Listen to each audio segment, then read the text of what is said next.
Age 25, I was behind on my bills and my promises to my family and wondering where to go from there, and I had a chance to meet a very wealthy man. His name was Mr. Schoaf, Mr. Earl Schoaf. And my good fortune was he invited me to go to work for him. And I spent the next 5 years in his employ. And then unfortunately he died at age 49. But it was 5 of the most spectacular years of my life as someone cared about me enough to take the time to teach me how to change, teach me how to grow. And that's where I first started hearing that language that I've become sort of famous for things to change, you've got to change. I started hearing that at age 25. Up until then, I was hoping that the economy would change. I was hoping that my company would change. I was hoping that my paycheck would change. I was hoping that circumstances outside would change. And then here's what I found out. It isn't going to change. So then my question was, if it isn't going to change, how will my life ever change? And here's what my teacher taught me. When you change, everything will change for you. When you get better, everything will get better for you. And that's where I picked up that phrase, for things to change, you've got to change. And this man made such an incredible impact on my life. Changed my income, changed my bank account, changed my future. Everything about me started in a real revolutionary way during that 5 years. And I wish that man was still alive today. I'd be giving him a lot of credit for me having arrived here to have a chance to spend this weekend with all of you. Now let me quote you from ancient script. Here's what it says. If you cannot see, you perish. You die. We've all got to have a future to work for. We've all got to have the ability to see something beyond ourselves, something beyond just today, something beyond just this week. The future, setting your goals. And a lot of people have asked me tips on how do you set goals. Let me just give you a simple little formula on setting goals. Vision of the future. Being able to see beyond today. Here's a little formula for setting goals. Number 1, decide what you want. Get together with your wife and decide, what do we want? Get together with your husband and decide, what do we want? Get together with the family. Make some decisions. What do we want? Where do we want to go? What do we want to do? What do we want to have? What do we want to share? Then some of this has got to be personal. What do I want? What kind of skills do I want? What kind of income do I want? What kind of future do I see for myself? Not just for my family, but for me as well, because I'm going to have a major part in my family's future. What do I want? Get together and decide. Now here's number 2. Write it down. Put it on paper. Sometimes you got to take things out of your head, not just operate out of your head. You got to take it out of your head and make a list. Make a list. Do the decision-making process and then just simply make a list. Write it down. Now here's number 3. Keep the old lists. Keep the old lists of goals. One of the greatest signs of personal development is looking back on those old lists of goals. I look back at a list of goals I made 10 years ago, and I'm telling you, some things on there I'm a little embarrassed.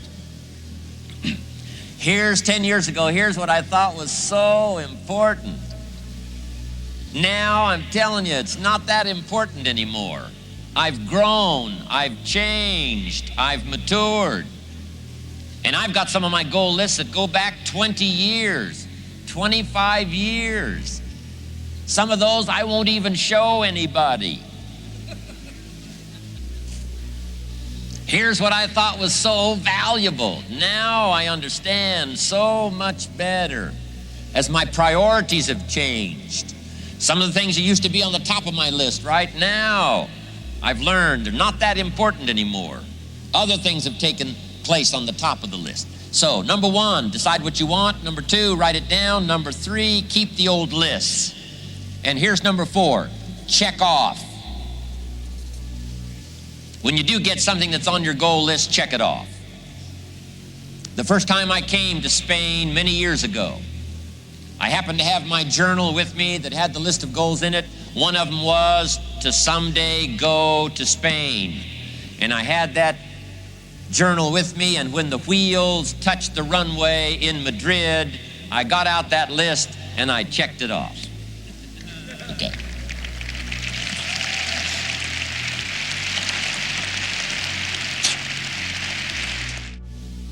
Here's why a lot of people don't do well. They simply major in minor things. They spend too much time on the things that don't count, too little time on the things that would count. So here's what we teach, good for our children as well. Don't spend major time on minor things. We also teach don't spend major money on minor things. If those ratios are wrong right from the beginning, I'm telling you, it can be a disaster. In the last 10 years, if a man bought 2,000 donuts and 2 books, it would be easy to determine why his life is not working well. I'm all for both donuts and books, but 2,000 donuts to 2 books is a poor ratio. Almost anybody would conclude the guy's life is probably not working well because he spent too much money on donuts, not near enough money on books. Too much food for the body, not enough food for the mind. Okay, turning these ratios around, learning what few things are going to make the most difference. You don't have to get good at 1,000 things.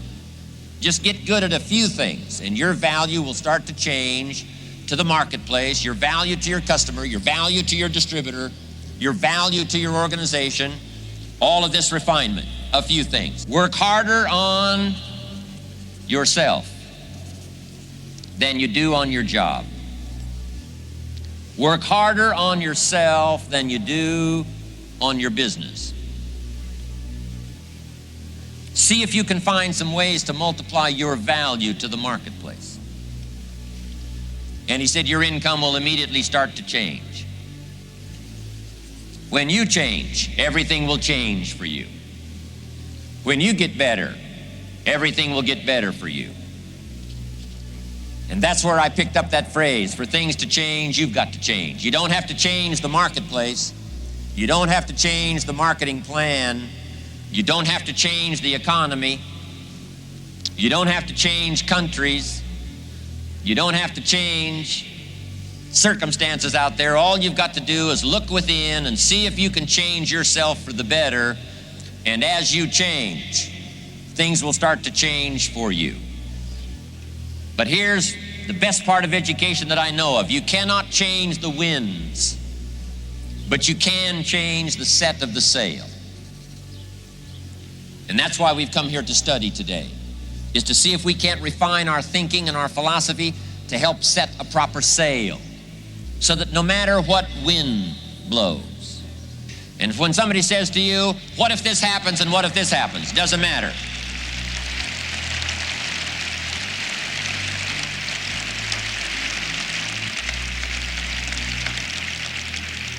We've got all kinds of wind that blows out here.